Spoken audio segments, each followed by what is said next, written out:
So this is a good idea. There are instructions on the lid of the box. So you lose your instruction sheet. If you've got the box, it tells you what you need to know to get the unit running.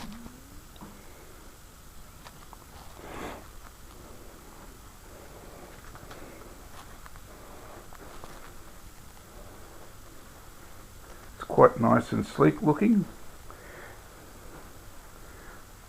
like a modern piece of furniture. It will look quite unobtrusive in a corner of a room.